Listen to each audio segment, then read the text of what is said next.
Good evening. Hi. Welcome, everyone. Thank you very much for coming out to the Raps screening of Little Women. I'm sure when you heard there was going to be a Little Women Q&A, exactly what you had in mind for the moderator. But don't worry, because we have people here who are probably more suited to talk to you about the film. Please welcome writer, director, Greta Gerwig.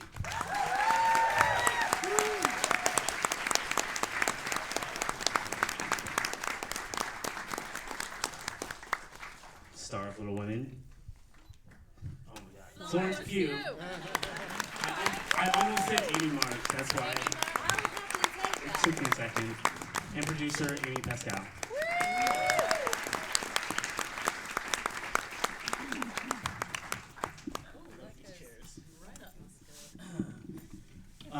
Well, I guess first and foremost, congratulations are in order for all three of you for Oscar nominations. Thank you. My first question, Greta, this film is much bigger in scale than the previous works, and I'm just curious, in approaching this movie from coming off of Lady Bird, sort of what your approach might have been, if that was something that you were conscious of, had to contend with, if it was ever a concern or a struggle? Before I'm gonna answer that, but first of all, can I ask everyone in the audience, how did it sound to you, the movie tonight? Did it sound good? Yeah. Okay, this is my favorite sounding room, and this is where I mixed this movie. Yeah, and it made me really happy to know that you guys were watching it in this room, because it you get it a certain way on a big mixing stage, and then you're like, but when will it ever sound like this again? I have to say, it sounded very warm. Yeah. I was watching part of it before it was pulled out. Yes, it's very, I remember when I first listened to it down in this room, and it was like, it kind of, it's not over there as a mix, it gets inside you, which is, pretty amazing. And also, it's really hard, now we're just talking about mixing, I am, but I feel like someone told me once, like, you think that things as a mixer that are difficult are like, I don't know, like crazy explosions and stuff, but it's actually, dialogue is really hard. I was actually going to say, I've seen the movie probably like 5 times now. You have? Oh, absolutely, I love it so much. And every time I love it more and more. But this time, and I assume it must be part of the mixing, I heard things that were sort of off in the distance that I hadn't heard before, like when characters are walking and action might be somewhere else. As well as I noticed the score much more this time around. So. Yeah, it's good room. It's a great room. Yeah. Sorry for that digression, but now we're back on topic. Yeah, to go back to your original question, I knew when I started writing the movie that I wanted to do something that honored what I felt was the epic scope of what Little Women is and what it means to, not just girls and women, but a lot of girls and women over the 150 years that it's been a book. That's okay. I don't know what's happening.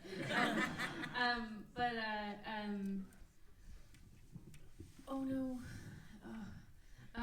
Anyway, sorry.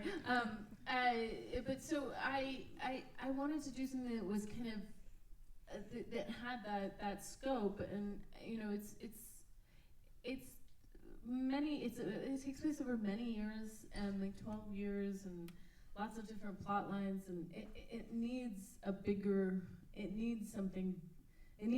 budget to do this, and it also takes place in the 19th century, so it needed more bells and whistles, but it all came from the same place, which was just the love of this story and the love of the characters and kind of this burning need to make it. So even though the boat was fancier, the destination was the same. That's great. And Amy, I'm curious, Was it difficult? As a producer, coming from that standpoint, like you said, 19th century, bigger budget.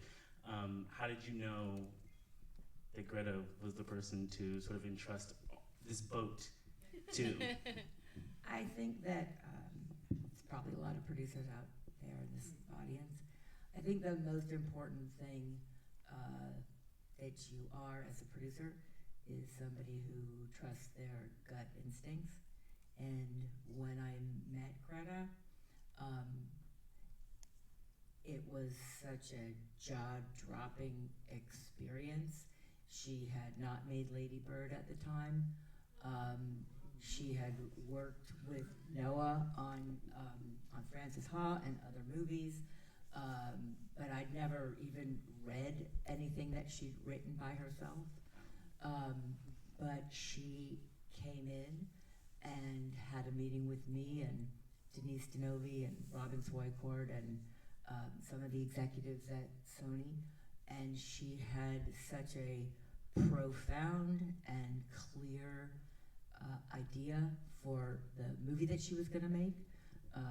She was confident that she was going to direct the script and that she put everything in the script that was the movie and everything that was in that original conversation, which was her inspiration and her ambition for the movie, she achieved.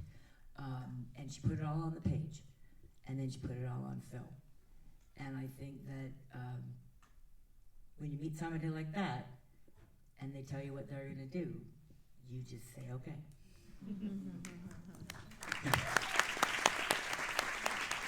Yeah, I love Frances Ha, but I assume it's got to be pretty amazing to sell a pitch like that in the room, not having known. Well, here's the thing. She wrote the script. It was brilliant. Then everybody saw Lady Bird, and they were like, okay, yeah, okay, this is like a major new visionary in our business. This is somebody with voice. This is somebody who sees the world differently. This is somebody who is a real world-class filmmaker. So, yeah, it is Little Women, not the most sought-after IP in the world. But what Greta was able to do, and what she was clear about from the beginning, is she was going to take all of the versions of Little Women and everybody's experience, whether they'd read the book, seen the movies, seen the anime version, gone to a Broadway version of it. There's been many adaptations of it, but what she wanted to do was something that I don't think I'd ever seen before in an adaptation of a book, which was take our collective understanding of what Little Women meant in American history, in American literature, to women, and she made a movie about that movie, and she made a movie within a movie that was about Greta, and about Greta's experience as a woman and filmmaker in the world. And I just don't think I'd ever seen that before. So the thing is that what we do is try to find voices and art that is commercial, that people can believe in, that are going to touch people. And when you know you're in the presence of that, you just got to go.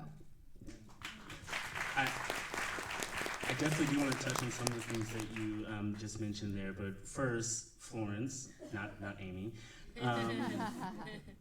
Florence was in a great movie also last year, Midsummer, which she's phenomenal in. I imagine you had not seen, that wasn't done at that time. No. So I'm just curious what... We competed with it. Yeah, we're time. Yeah. We were on this lot, on phone calls with producers trying to make sure her schedules work. I saw her in Lady Macbeth, which was, she was just utterly brilliant. Is that what it? Yeah. Is that what sort of drew you? What was it about sort of Yeah. her as an actress, as a performer? I was mesmerized by her. And I knew immediately she was Amy too, and I knew she was Amy from, I don't know, did I tell you this? I don't know. After I saw Lady Macbeth, I when you like an actor, you Google them and you find, and I found all these, anytime you were at an event or anything, and she's such a baby, she's, I don't know, you were like 18 when you're going to things, she'd put her hands on her hips and look straight into camera with her little nose in the air, and I was like, that's Amy. That's confident. Like, I was like, I know, I love it. Like, I just felt this, I felt like I loved her, like, instantly, like, I loved her confidence. I loved the way she was. I knew she was so talented, and I think because I knew I wanted to do this kind of, not reimagining really, just sort of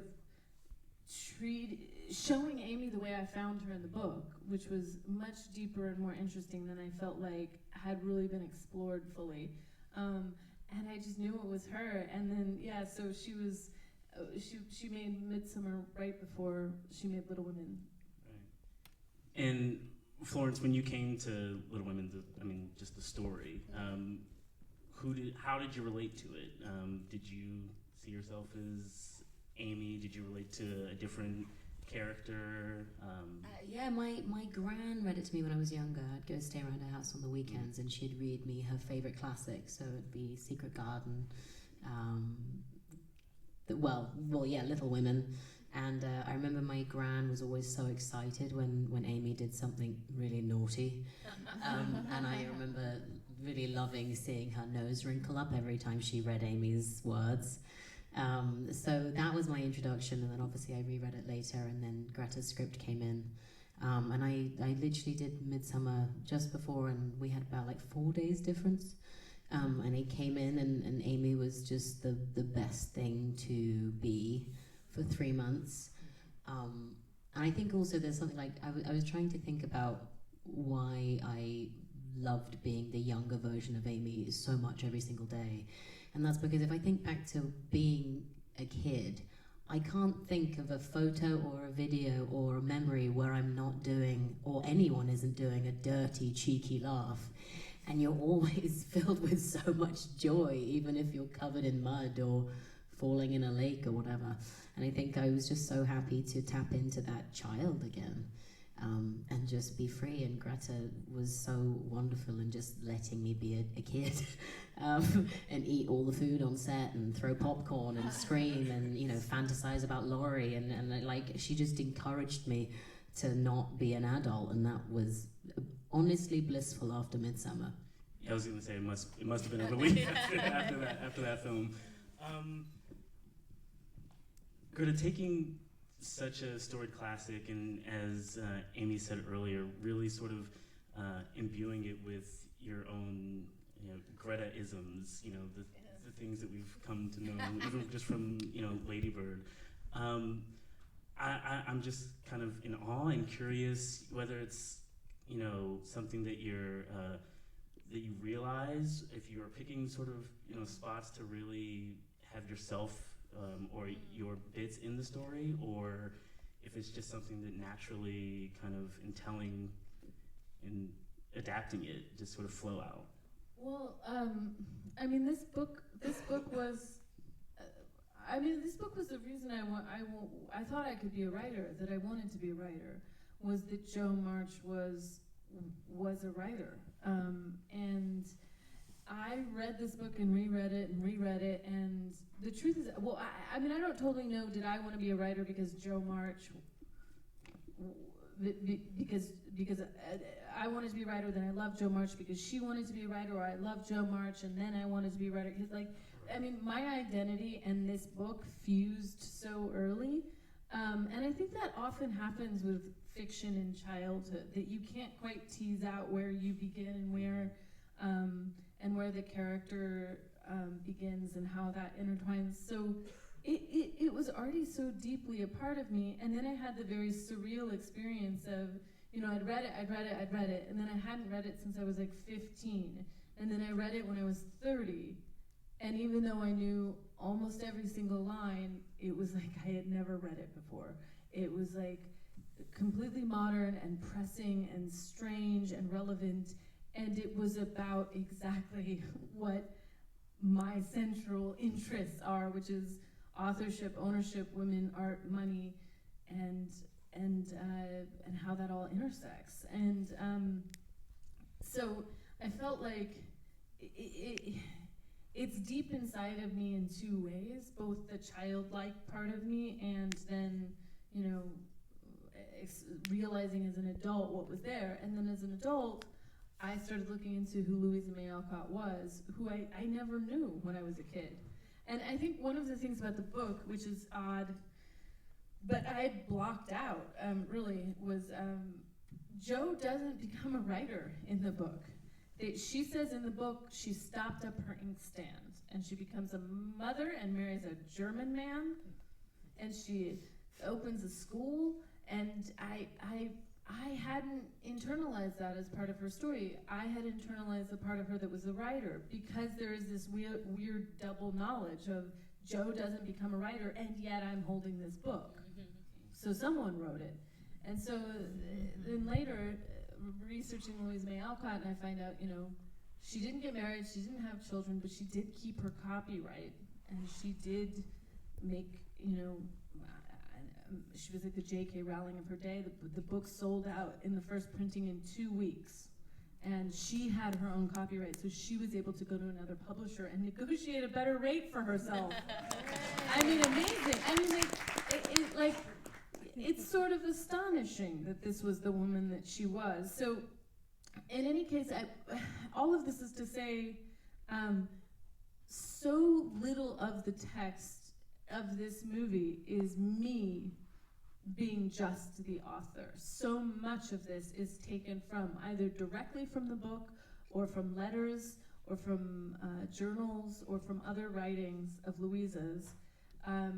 And at the very least, every single thing that anyone says in the movie is footnotable. I can tell you why it's there. It's never just me. And I think that's down to how much my identity had merged with this book over the 36 years I've been on this planet. And so it's not like I had to be like, now comes the Greta part. I mean, there may be one joke that I can say is mine. What's the joke? Oh, they're married or dead. Yeah. Got a big laugh when, yeah. Well, that's also just the constraints of 19th century fiction. It's interesting to hear you talk about also researching Louisa, because, you know, I've heard the story described as, you know, a romance, as a journey of, you know, self-discovery. But I've seen you talk about before sort of the women in money, specifically sort of the money aspect of it. And I imagine a lot of that sort of comes from just her story in real life.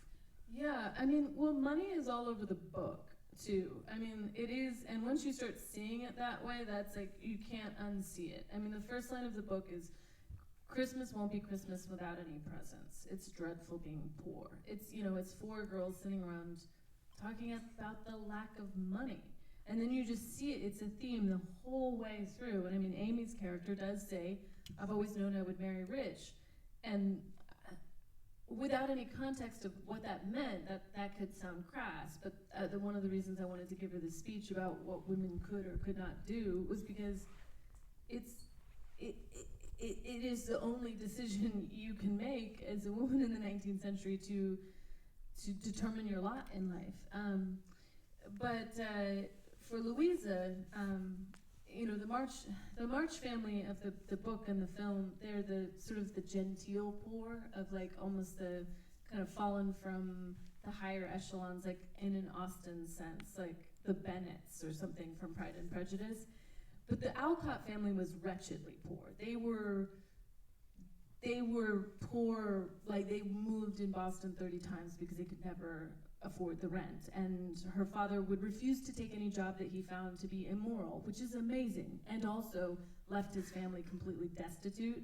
And Louisa was going out to work as a seamstress by the time she was 15, and she would write her stories in her head while she was sewing all day, and then she'd come home and she'd write them down on paper, but she taught herself how to write with her left hand because her right hand was cramping and I mean, it was probably some sort of arthritis or carpal tunnel, and so she was writing penny dreadfuls and selling them to literally support her family.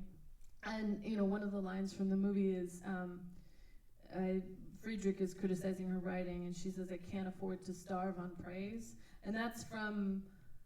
She had had a book that was panned in the Atlantic by Henry James, and she said, she said, quipped back, like, "I can't afford to starve on praise," which is, about the necessity of selling stories for money, but it's also about the fact that he was incredibly wealthy, and this idea of pristine art that's unconcerned with the world is the privilege of the wealthy. And that he was born with no need to sell any books to make a living. And so she was so connected with what that meant for her family. And I think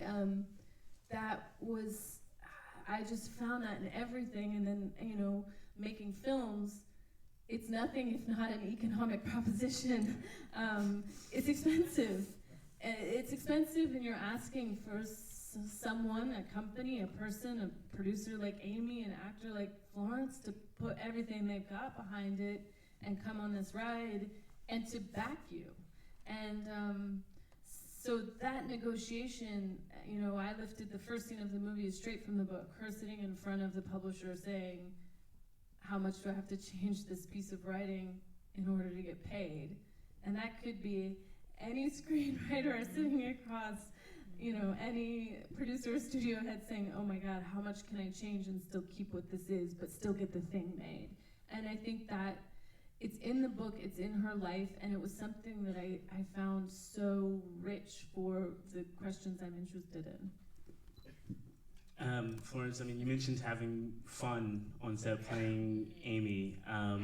What was it like working, having such a wealth of not only knowledge, but clear understanding of the book, the story that she wanted to tell, the characters, and how she wanted them to be portrayed, and helping you through sort of that journey. Yeah, when the news broke out that Greta Gerwig was making another film, literally the whole of the industry went, and everyone was like, "But what?" And then they found out it was Little Women, and then all the women went, and then found out that Saoirse and Timmy were back on board, and just being a part of it was enough, and it already felt big and shiny and amazing, and I felt lucky enough to be there. So anything that has happened after it has felt bizarre. I loved working with Greta. She's so energetic and bubbly and big and loud, and louder than you sometimes. And the way that she directs is so physical and musical, and she'll use her hands to describe how you did something. And it's like she's directing an orchestra. She comes in and she looks down and she's trying to figure out what she's going to say, and she uses her hands to describe how you sounded. And you wouldn't think that that would make sense, but it does. Everybody in the room knows exactly what she's talking about. And so you end up creating this very, it's a chorus. You're part of a team, and you're all trying to figure out where you come in and at which point you jump in, like jump rope, basically. And then seeing her face bop around the door with such excitement because it went well, was the most amazing feeling. But yeah, we felt like we were a part of it. We were most certainly a part of making her orchestra sound perfect, and she made sure we felt that way. There were scenes and moments in the film, now that I've seen it a few times, where I'm like, "Oh wow, that blocking must have been really hard." It was like, the way that everyone comes in. Honestly, it's the ones with the whole family when everybody's in there. That was a mission. Everybody knew that they had to have their coffee, they had to be ready, they had to know their lines. If you didn't, Greta knew. It was but when you got it, when everything synced up and everything felt magical, you'd finish the scene and everybody would be on a high. They'd be like, "We did it, we got it." And it would feel amazing because you knew exactly what she was on about and what she was trying to get. And so actually what happened at the end of the day was you were exhausted, but the achievement was, you pat yourself on the back. It felt great. Greta, the decision to do sort of the time shifting and jumping back and forth, while it gives it, I think, some sort of melancholy, I'm curious, why, what your decision was. Yeah, it definitely, the melancholy, the ache, is very much part of my decision to have these two different timelines unfolding simultaneously. It was really early as a structural thing. It was in the first drafts, which I wrote before I even directed Lady Bird. It was something that I mean, I think a little bit it goes back to what I was saying before.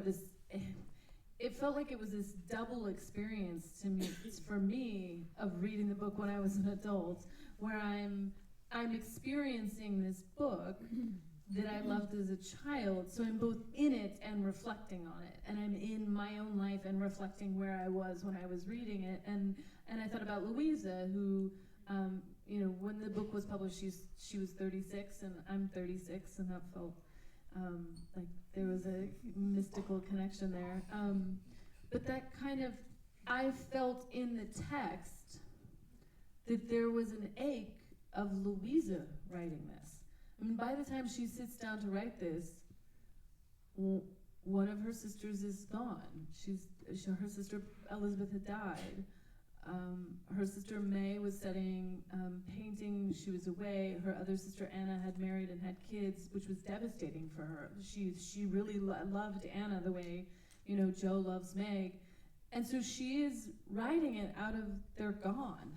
Like, childhood is gone. So starting in adulthood and then having girlhood and adulthood speak to each other felt like the right way to tell this story, because I think you're always walking with your younger self, or I am always walking with my younger self and talking to her, and I felt like it was a way to have that conversation. And structurally, it's, you know, it's everything in the movie moves forward.